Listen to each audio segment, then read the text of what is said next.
And so, when the cat ate the cord, I bought 3 different types. I wasn't going to be left without. So I've got 2 like this, and then I've got one that you've seen, the invisible one. And if you notice any difference in sound, let me know, please. Our lesson of reflection today is on final preparations.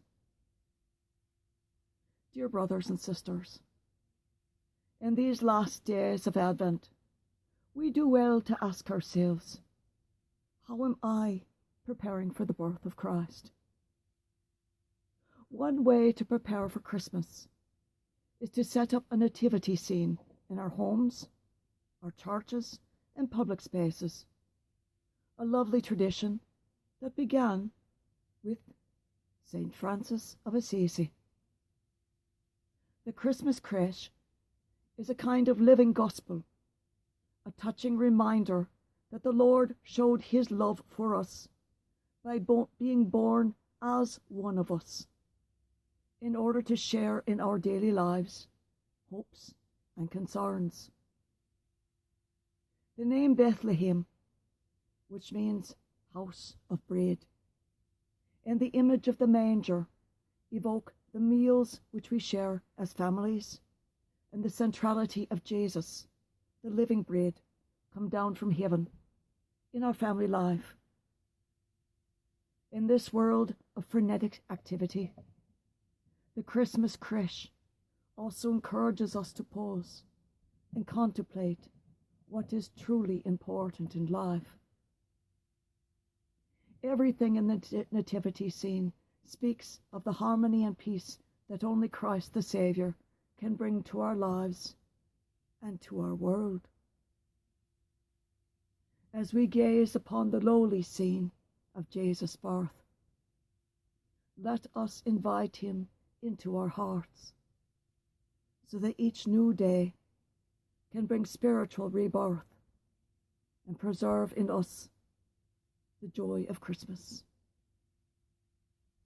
When you look at your nativity scene as you set it up this weekend, if you haven't already,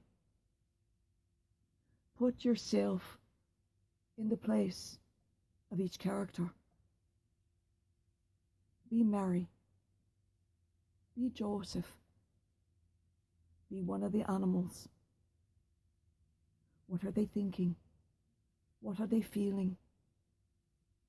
Notice that each and every one is intrinsic, important, valued, and necessary.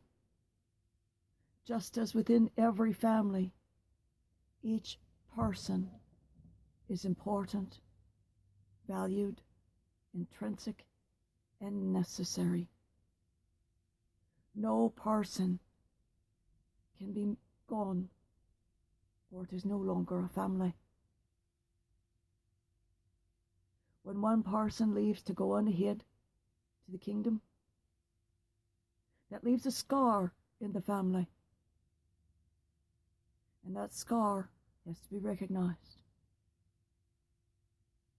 When a person leaves due to animus or enmity, that enmity must be healed by all parties. One side cannot heal it. Both sides must come together. If you in your family, or if you yourself, have a separation between yourself and a sibling, between yourself and a parent, put aside the enmity, put aside the hurt feelings, and heal. Forgiveness is healing. You do not forget. But forgiving begins the process of that wound scabbing over, so that new skin, new flesh can heal and form over it, so that the heart can become stronger in that place than it was before. You won't forget, but eventually the wound of the mind will start to shift further aside. So it's not in front of you, but now it's here. And now it's here. That's not to denigrate the hurt. It's not to denigrate a rape or an assault or anything like that. But it is to say, once you forgive, you can begin to be a survivor rather than a victim. I wish you all peace.